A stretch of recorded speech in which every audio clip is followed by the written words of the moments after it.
Folks, feeling like your Agile transformation is about to cave in? Don't lose hope, relax, and watch this video.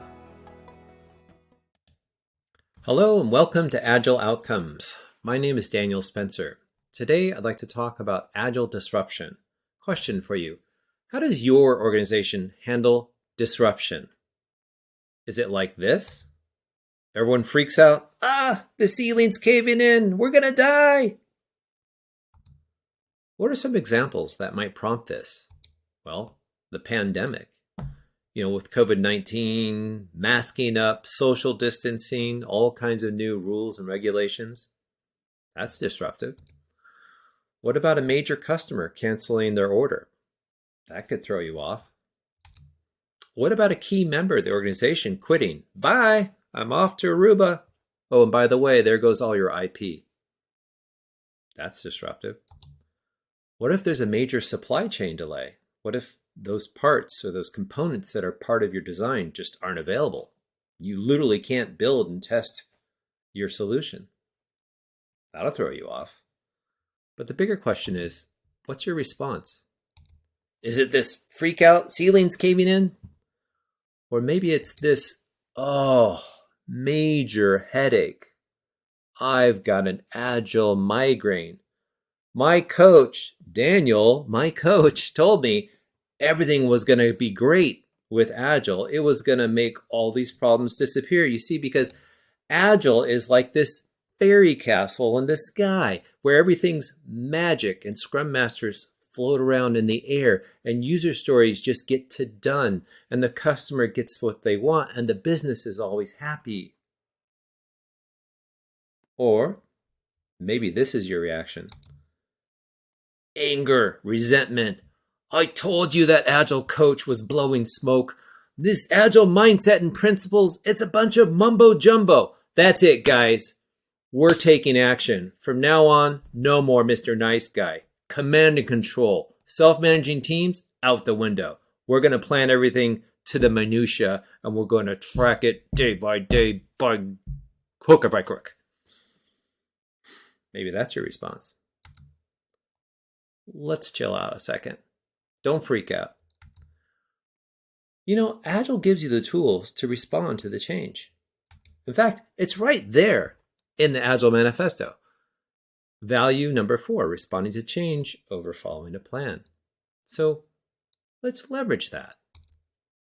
Let's look at these tools. We can use prioritization and innovation and even teamwork to address the challenges posed earlier on. So let's take a look at the examples. Let's say the pandemic hits. Of course, we know it hit.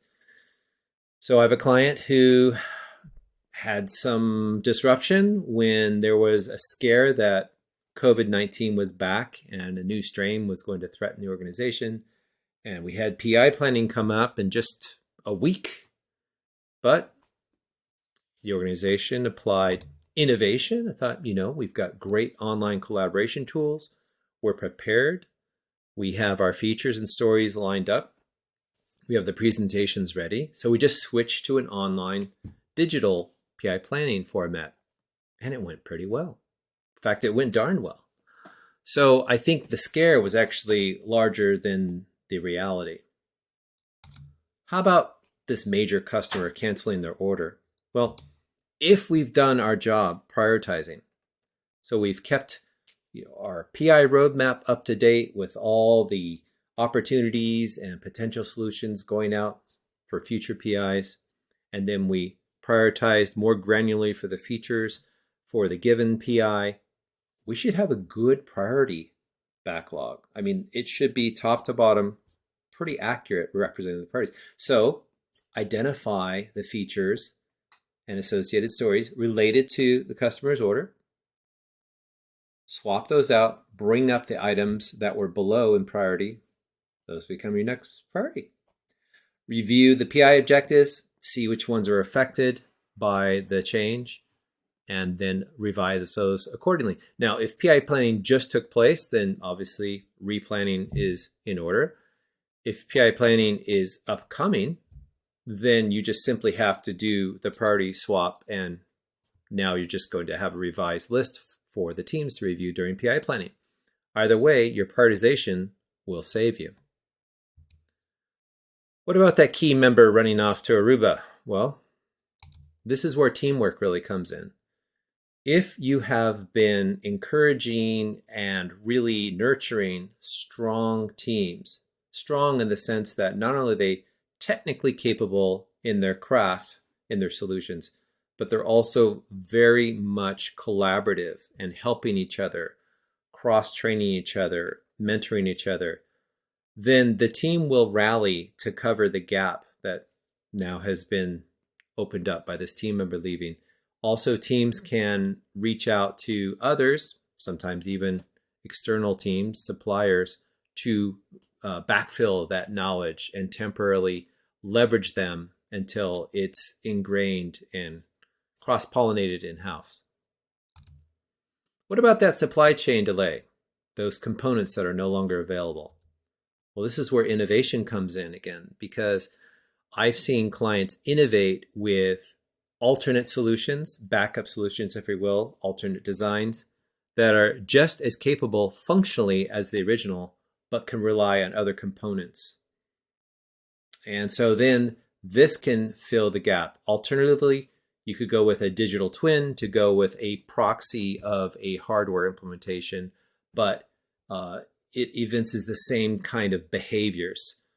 It's just a proxy until the components are available. Again, another way you can leverage Agile to help you respond to the change. So the point is, don't disrupt yourself just because things go as unplanned. Instead, stay calm. Agile handles disruption. Just think about it. Remember those Agile principles. Think about what kind of tools, what kind of applications might be a good answer to this disruption, and then apply them. All right, takeaways.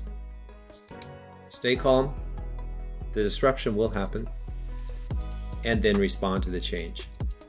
Okay, that's it. Feedback is welcomed. Any comments and likes would be much appreciated. This is, again, Agile Outcomes. My name is Daniel Spencer. Thanks for having me.